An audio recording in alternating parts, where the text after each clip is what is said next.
What we did to it, I'll never tell. What does that even come from? Is that like a Cardi Uzi thing? Or is that like a hood guy thing that they started using too? No, it was a lyric. Really? I assumed it was a lyric. But it's like an IG caption thing, I thought. But maybe I guess lyrics become IG caption things, right? And vice versa. Yeah. It's a little bit of a trickle up, a little bit of a trickle down. You know what I'm saying? Live long enough to become a lyric or an IG caption. This is Jonah Hill, and you're listening to the only podcast that matters.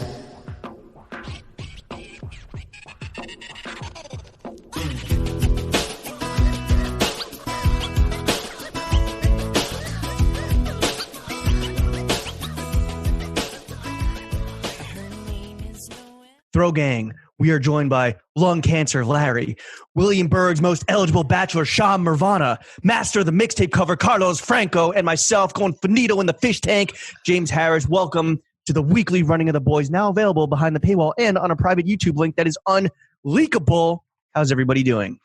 I don't think anyone actually believes that it's unleakable. I take great umbrage with the nickname that quite foreboding and negative. Nothing else. There's no other like cigarette related word that starts with an L except for lung cancer. Yeah, but Shams was Williamsburg's most eligible bachelor. There's no alliteration there at all. That's fine. Sometimes we don't have sometimes there's no hard and fast rules, Lawrence. Like, yeah, exactly. It just seems why would we box ourselves in with alliteration or consonants? That's just foolish. Just seemed like a personal attack. That's all. No, it's not. It's a self-inflicted attack. It's not even an attack. It's self-sabotage. It's a statement of a fact rather than but this is a very morbid podcast. We're going to talk about our own deaths, right? We're going to talk about pumping butts. So like, why not just call you Lung Cancer Larry?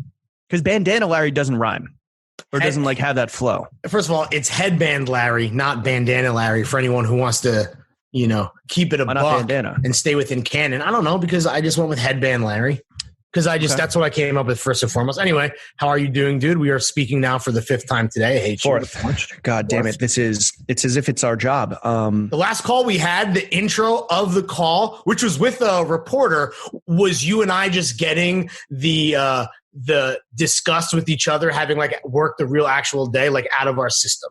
That was what that was. Yeah. It's actually quite kind of magical we didn't talk yesterday, which is great. The best. So any day we don't talk, I count as a positive. But Chef, that's a scrumptious dub, bruv. Chef, we're going to get into the latest development in your life, but just generally, how you doing? I see that you got some fire merch on. We'll get into the fit check shortly. Yeah. Exhausted? I'm fucking... Did you get movers or did you move yourself? Or maybe we're talking about this later, but either way, that's my first question. Did you move yourself? We had movers, but we had so much shit that it like didn't fit in their vans. So we had to we had to move like a bunch of shit ourselves too. I think there's a few marks of adulthood. One is being able to not black out at a event with an open bar. Impossible.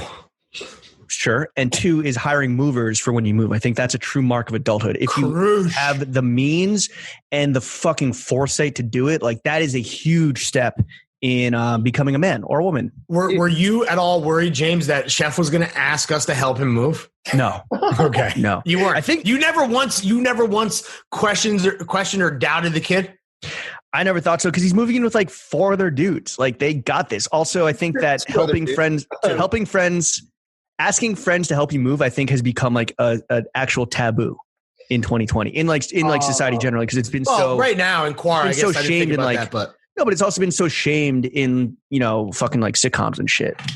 Yeah. So like that, and then driving someone to the airport, right? Or picking somebody up at the airport, both. I enjoy doing both of those things actually. Not moving and picking / dropping somebody off at the airport? Not moving, picking people up and dropping people off at the airport. Yeah, it depends who it is. I don't. One, do you have a car? I like to drive by myself, and two, it's always nice to pick a homie up at the airport. Like, do you have a car?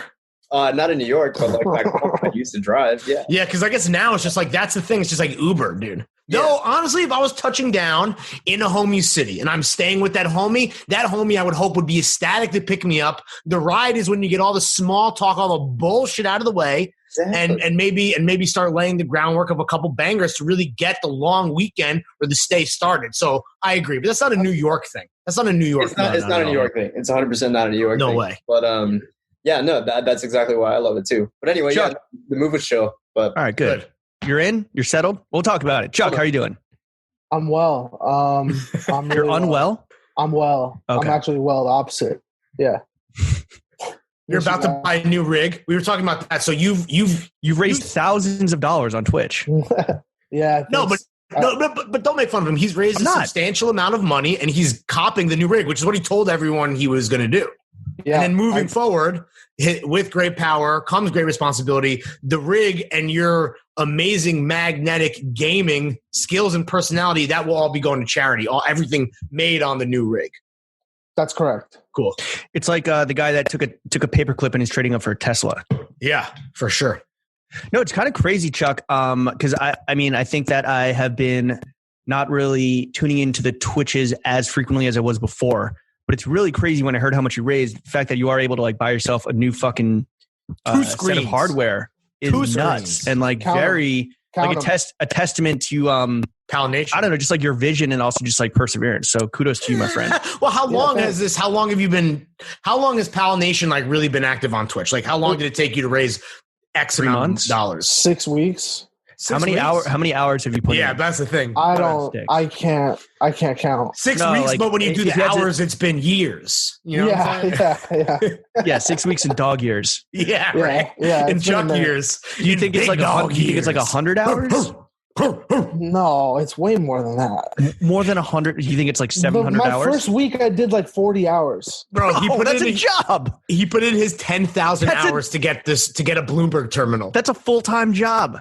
Yeah, that's a full-size job. That's a full-size job. I mean, it's what I work that much in a week. Like, why is it weird that I would do something that I love so much? It's not weird. And be connected with people who are just so supportive and enabling me to buy some new technology. Like, why wouldn't I, you know?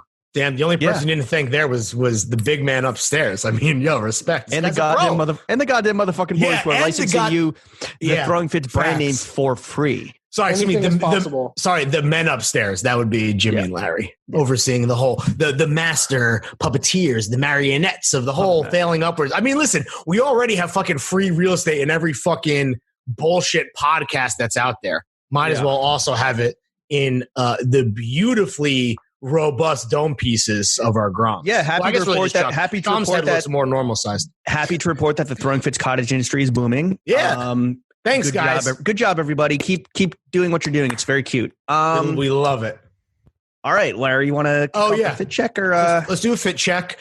Let's start with Chuck. Chef mentioned that he was wearing the same shirt that Chuck was wearing all day, so I'm very excited to know exactly what that shirt is. But Chuck, I'll let you start from the bottom up. Buddy. Well, I'm not wearing anything on my feet or my ass besides Uniqlo chonies as usual, and then I'm wearing that good Edgar Gonzalez free 'em all shirt. Free 'em all. So they're all free. He asked me like what color he should do a tee, and I was honest with him. I was like, I feel like people buy white tees more than anything, but if there's an option between a black tee and a white tee, I'm always copying the black tee.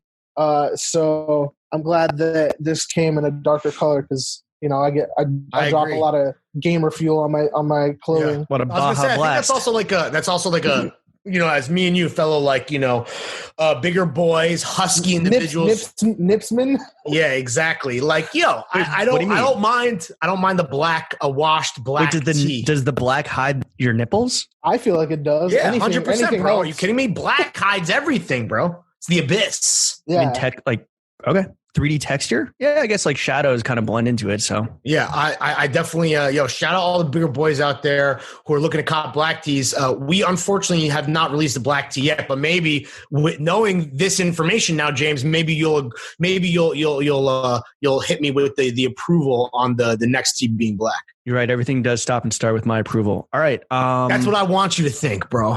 Sure. Who puppet masters the puppet master? Oh, you're looking at the master. And